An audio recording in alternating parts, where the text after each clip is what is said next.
नमस्कार, आप देख रहे हैं आज तक। आपके साथ मैं हूं अंजना ओम कश्यप। एक्टर सुशांत सिंह राजपूत का वो फार्म हाउस तो आपको याद होगा जिसकी चर्चा उनकी मौत के बाद से कई बार हो चुकी है। सुशांत इस फार्म हाउस में कई बार रिया और कुछ चुनिंदा लोगों के साथ आया जाया करते थे, मुंबई की तनाव भरी जिंदगी से दूर कुछ पल सुकून के बिताने के लिए। लेकिन इस फार्म हाउस के अंदर की तस्वीरें पहली बार सामने आई हैं।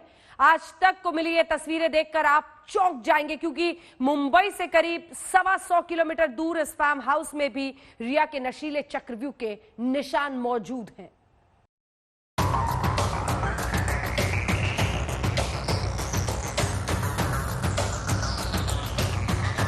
मुंबई से दूर सुशांत सिंह के फार्म हाउस के बारे में अब तक आपने बहुत कुछ पढ़ा और सुना होगा, लेकिन इस फार्म हाउस के अंदर क्या था, इसकी तस्वीरें आज पहली बार टीवी स्क्रीन पर हैं। सुशांत के फार्म हाउस में संदिग्ध सामान, फार्म हाउस में मौजूद पार्टियों के निशान, नशे में इस्तेमाल होने वाली चीजें अब भी मौजूद हैं। मुंबई से करीब 118 किलोमीटर दूर पावना डैम के पास कुदरत की गोद में एक फार्म हाउस है। यही वो जगह है जहां सुशांत और रिया चकाचौंध की दुनिया से भागकर आते थे। लेकिन क्या इस फार्म हाउस का मकसद सिर्फ कुदरत की गोद में सुकून पाना था या कुछ और? फार्म हाउस से जो सामान बरामद हुआ है उससे तो यही लगता है कि रिया के ड्रग वाले मकरजाल का हेडक्वार्टर यही फार्म हाउस था। तभी तो सुशांत की मौत के इतने दिनों बाद भी यहाँ कई संदिग्ध निशान अभी भी मौजूद हैं। जो सुशांत का फार्म हाउस के अंदर की एक्सक्लूसिव तस्वीरें लगी हैं, दरअसल 8 तारीख को नारकोटिक्स कंट्रोल ब्यूरो की टीम, जब नारकोटिक्स कंट्रोल ब्यूरो की टीम को एक लीड मिली थी, उसके बाद सुशांत के फार्म हाउस पे गई, जहां पर कई ऐसे चीज मिली हैं जो नशे के लिए इस्तेमाल की जा रही थी। नंबर 1, सुशांत के फार्म हाउस के पास से एक डीवीआर, जो सीसीटीवी का डीवीआर है, उसको सीज किया गया। उसके पास से कई अहम क्लू मिलेंगे। आज तक के हाथ लगी एक्सक्लूसिव तस्वीरें उस वक्त की हैं जब रिया चक्रवर्ती की गिरफ्तारी के बाद नारकोटिक्स कंट्रोल ब्यूरो ने फार्म हाउस पर छापा मारा था। रिया चक्रवर्ती और इस केस के बाकी मोहरों से पूछताछ में एनसीबी को इस फार्म हाउस से जुड़े कुछ और राज पता चले हैं।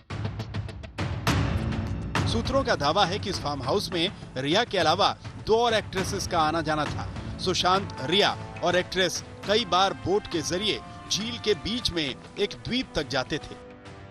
एनसीबी की टीम ने भी पावना झील के उस द्वीप का दौरा किया था। जब सुशांत का फार्म हाउस खंगाला तो वहां से कुछ सुशांत की दवाइयां, नशे में इस्तेमाल होने वाली चीजें बरामद हुई। नारकोटिक्स कंट्रोल ब्यूरो ने सुशांत का फार्म हाउस घंटों तक खंगाला। उसके बाद नारकोटिक्स कंट्रोल ब्यूरो की टीम उस आइलैंड पर गई जहां सुशांत अक्सर जाते थे। आइलैंड के पास एक शख्स का स्टेटमेंट बकायदा नारकोटिक्स कंट्रोल ब्यूरो ने लिया है, जिसमें उस शख्स ने बताया है कि सुशांत बॉलीवुड की 3 हीरोइनों के साथ अकेले अकेले उस आइलैंड पर जाते थे और वहां पर ड्रग्स पार्टी होती थी। सुशांत सिंह केस में ड्रग एंगल की जांच कर रही एनसीबी को इस फार्म हाउस के दौरे से बड़े सुराग मिले हैं। लेकिन सबसे बड़ा सुराग इस फार्म के नजदीक एक सीसीटीवी में बंद है, जिसकी रिकॉर्डिंग एनसीबी ने जब्त कर अपने कब्जे में ले ली है। इसी से पता चलेगा कि फार्म हाउस में सुशांत के साथ कौन कौन आता था, कितना वक्त बिताता था। वैसे सुशांत के साथ काम कर चुके एक और ड्राइवर ने सीबीआई को जो कुछ बताया है, वो भी इस केस में ड्रग्स एंगल की पड़ताल के लिए बड़ा सुराग है। रज्जाक ने सीबीआई की पूछताछ का ब्यौरा आज तक को भी दिया है। को लेकर भी पूछा था क्या उन्होंने कि सुशांत ड्रग्स लेते थे, नहीं लेते थे? हाँ, पूछा था। तो क्या बताया आपने? तो जो था वो बता दिया मैंने, करते थे ऑलरेडी पहले से तभी। अच्छा, आपने बोला कि ड्रग्स करते थे पहले से? हाँ सर, पहले करते थे। मेरे सामने वैसे मैंने देखा नहीं, बट सुना मैंने। अच्छा। मेरे सामने मैंने ड्रग्स वगैरह नहीं देखा। वीट लेते तो अलग बात है, वो तो मेरे सामने भी कितने बार दिया।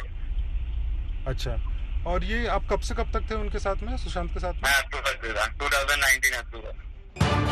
सबूत और गवाह तो यही इशारा कर रहे हैं कि सुशांत सिंह गर्लफ्रेंड रिया की ड्रग्स मंडली के बीच फंस कर रह गए थे।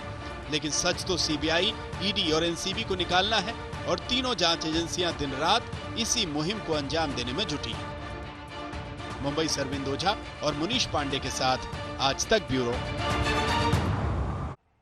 रिया चक्रवर्ती एक ऐसी पहेली बनी हुई है जिसे जितना सुलझाने जाओ उतना ही उलझती चली जाती है। अभी तक माना यह जा रहा था कि ईडी के पास रिया के फोन, कंप्यूटर समेत तमाम डिजिटल रिकॉर्ड्स हैं।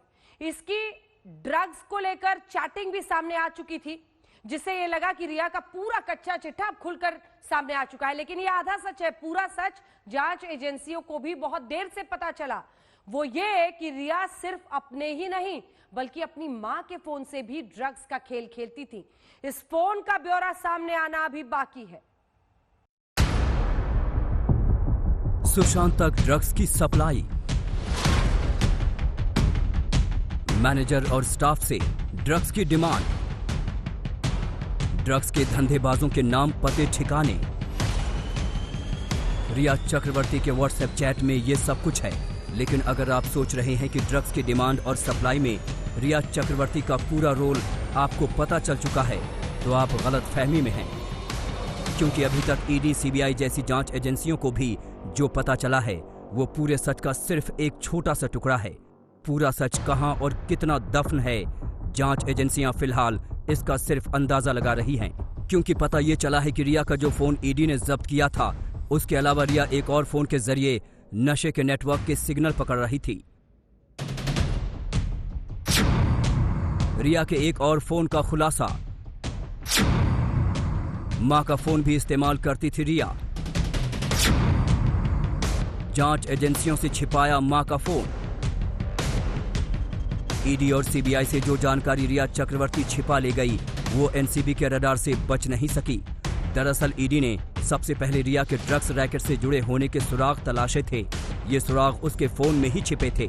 लेकिन रिया के फोन में जो कुछ था उससे कहीं ज्यादा उसकी मां के फोन में दफन था। एनसीबी के सूत्रों से आज तक को पता चला है कि रिया अपनी मां संध्या चक्रवर्ती के फोन से भी ड्रग्स को लेकर चैट करती थी। एनसीबी ने सर्च ऑपरेशन के दौरान ये फोन बरामद किया था। रिया इस फोन के जरिए भी कुछ व्हाट्सएप ग्रुप से जुड़ी थी। इस व्हाट्सएप चैट का पूरा डेटा एनसीबी की टीम के पास है। व्हाट्सएप ग्रुप के सदस्य भी एनसीबी के रडार पर हैं। आज एक नया किरदार और सामने आया है, सुरदीप मेहरोत्रा। सुरदीप मेहरोत्रा, ये जो वर्ली इलाका है, बेहद पॉश इलाका है। उसके आसपास कई बड़े नेता रहते हैं, कई पुलिस अफसर रहते हैं। वहां से इसको पकड़ा गया है। नारकोटिक्स कंट्रोल ब्यूरो की टीम इसको लेकर आई है। इधर रिया की ड्रग्स मंडली पर भी एनसीबी का शिकंजा कसता जा रहा है। आज रिया के भाई शोभिक का दोस्त सूर्यदीप भी गिरफ्तार कर लिया गया। सूत्रों के मुताबिक मुंबई से पकड़ में आए सूर्यदीप का ड्रग्स के धंधे से कुछ न कुछ कनेक्शन है। सूर्यदीप पर एनसीबी शोभिक के चैट के जरिए ही पहुंची। नारकोटिक्स कंट्रोल ब्यूरो की टीम ने आज तक को एक्सक्लूसिव जानकारी दी है। उसके मुताबिक रिया चक्रवर्ती अपनी मां के नाम का मोबाइल फोन इस्तेमाल कर रही थी और उसी मोबाइल फोन से लगातार वो लोगों से चैट्स कर रही थी। वो मोबाइल फोन सीज किया गया तो नारकोटिक्स कंट्रोल ब्यूरो को उसके मोबाइल फोन से कई ड्रग्स रिलेटेड चैट मिले। एनसीबी की पूछताछ में शोभिक कई खुलासे कर चुका है। अपने बयान में वो साफ साफ कबूल चुका है कि वो अपनी बहन के कहने पर सुशांत के लिए नशे का इंतजाम करता था। व्हाट्सएप पर चैट करते हुए मुझे मेरी बहन ने बताया, सुशांत दिन में 4 से 5 बार मैरिजुआना यानी गांजा पीते हैं और तब मैंने रिया से कहा कि मैं उनके लिए 5 ग्राम बट का इंतजाम कर सकता हूं, जिससे कम से कम 20 सिगरेट तैयार हो जाएगी। इसके बाद मैंने अपने दोस्त अब्दुल बासित परिहार से बात की और बट की कीमत रिया और सुशांत के हाउस मैनेजर मिरांडा को बता दी। मैंने मिरांडा का नंबर बासित को दिया। बासित ने सैमुअल का नंबर अपने एक दोस्त जैद को दिया और जैद ने 17 मार्च 2020 को सुशांत के लिए उनके घर के पास ड्रग्स की डिलीवरी की। नशे का मकड़जाल बेहद खौफनाक और जानलेवा है, ये बात हर कोई जानता है। लेकिन एक जाने माने एक्टर की मौत में नशे का कॉकटेल हैरत अंगेज और सन्न कर देने वाला है। वो भी तब जब खुद को उसकी लिव इन पार्टनर बताने वाली लड़की इस जानलेवा खेल में शामिल दिखाई दे। मुंबई से अरविंद ओझा के साथ आज तक ब्यूरो। तो रिया की ड्रग्स मंडली का एक और मोहरा आज कानून के हत्थे चढ़ गया। इस पूरे खेल में इतने किरदार सामने आ चुके हैं कि इन सबकी फाइलों का वजन क्विंटलों में हो चुका है। लेकिन जांच एजेंसियां इन किरदारों की तादाद के आगे थकने को तैयार नहीं है और ना ही हम इनकी पहचान बार बार बताने से थकने वाले हैं। एक बार फिर से देखिए और पहचानिए उन सबको जो कहीं ना कहीं सुशांत सिंह की मौत से जुड़े हुए हैं।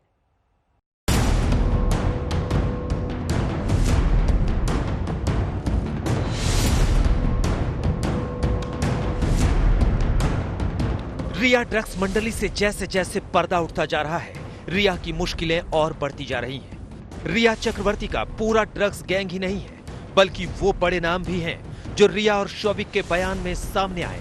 अब रिया उसके लिए भी एनसीबी की सीढ़ी बनेगी। रिया की ड्रग्स मंडली में अब तक जो खुलासे हुए हैं, उसमें भाई शौविक के साथ साथ कई नाम सामने आए। मसलन रिया चक्रवर्ती, शौविक चक्रवर्ती, सैमुअल मिरांडा, जैद विलात्रा, बासित परिहार, कैजान इब्राहिम, अब्बास लखानी, करण अरोड़ा, जया साहा, श्रुति मोदी और गौरव आर्या।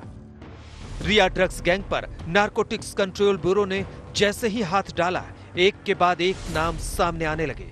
अब गिरफ्तारी की इस पूरी चेन को समझिए, कैसे एनसीबी की टीम ने ड्रग्स गैंग पर हाथ डालना शुरू किया। सबसे पहले अब्बास लखानी और करण अरोड़ा को ड्रग्स तस्करी के आरोप में गिरफ्तार किया गया। इन दोनों के जरिए नारकोटिक्स की टीम जैद तक पहुंची। 20 साल के जैद के पास से 9 लाख से ज्यादा कैश और विदेशी करेंसी मिली। पूछताछ में जैद ने शौविक के ड्रग्स कनेक्शन का खुलासा किया। जैद के जरिए ही नारकोटिक्स कंट्रोल ब्यूरो बासित परिहार तक पहुंची। बासित ने शौविक को जैद का नंबर दिया था। शौविक की ड्रग्स कंपनी का पीछा करते करते नारकोटिक्स की टीम इब्राहिम उर्फ अका तक पहुंची।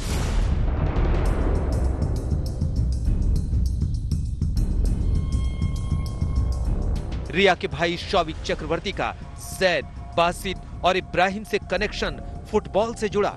शौविक फुटबॉल का शौकीन है और इसी शौक ने उसे ड्रग्स के जाल में उलझा दिया।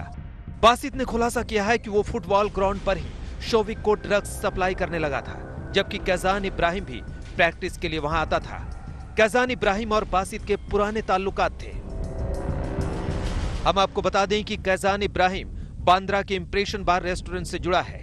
यहां उसके 5 और पार्टनर हैं। बताया जा रहा है कि नारकोटिक्स कंट्रोल ब्यूरो की गिरफ्त में आए जैद और बासित मुंबई के बड़े ड्रग्स माफिया सोहेल से ड्रग्स की खेप लेकर आगे सप्लाई करते थे। सोहेल विदेशों से ड्रग्स मंगवाता है, फिर उसे मुंबई में बेचता था। इस गैंग में कैजान इब्राहिम और शौविक भी है। शौविक के जरिए ड्रग माफिया बॉलीवुड में ड्रग्स सप्लाई करता था। रिया के शिकंजे में आने के बाद एनसीबी बॉलीवुड में ड्रग्स कनेक्शन के हर तार को खंगालने में जुटी है। एनसीबी को उम्मीद है कि ये तार उन्हें डर्टी गेम के बड़े बड़े नामों से जोड़ देगी। ईडी की जांच से रिया की घेराबंदी और कड़ी हो गई। ईडी ने ही रिया की ड्रग्स चैट को सामने लाया। व्हाट्सएप चैट में रिया कई बार ड्रग्स को लेकर बातचीत करती दिखी। 26 अगस्त 2020 जांच में एनसीबी की एंट्री, ड्रग्स कनेक्शन की जांच शुरू की। नारकोटिक्स कंट्रोल ब्यूरो ने सबसे आखिरी में एंट्री मारी, लेकिन एक्शन में सबसे आगे रही। ईडी से मिली ड्रग्स वाली चैट को एनसीबी ने खंगाला और उस हर कड़ी को जोड़ना शुरू किया जो इससे जुड़ी थी। 4 सितंबर 2020 शौविक गिरफ्तार, ड्रग्स कनेक्शन में शिकंजा कसा। रिया की चैट पर उसका भाई शौविक भी घिर गया। चैट में खुलासे की तस्दीक गिरफ्तार में आए 2 पेडलर ने भी की। इसके बाद शौविक की गिरफ्तारी हुई। 6 सितंबर 2020 एनसीबी की जांच तेज, रिया से पूछताछ की तैयारी। भाई के गिरफ्त में आने के बाद से ही तय था कि अब बारी रिया की है और रिया से 3 दिन तक लगातार पूछताछ में वो ड्रग्स को लेकर सारी सच्चाई बयां करती गई, जिनसे इनकार कर रही थी, और अब उसकी मुश्किलें कोर्ट तक पहुंच गई हैं। 8 सितंबर 2020 रिया की ड्रग्स मामले में गिरफ्तारी, सीबीआई के लिए बनेगा केस का आधार। और फिर वो दिन आया जब रिया को जेल जाना पड़ा। नारकोटिक्स कंट्रोल ब्यूरो के सामने रिया का बयान इतना बड़ा सबूत बना कि रिया को जमानत भी नहीं मिली। अभी तो शुरुआत है, रिया की मुश्किल अभी और बढ़ेगी। अब तो सीबीआई भी इसी आधार पर शिकंजा कसेगा। आज तक ब्यूरो।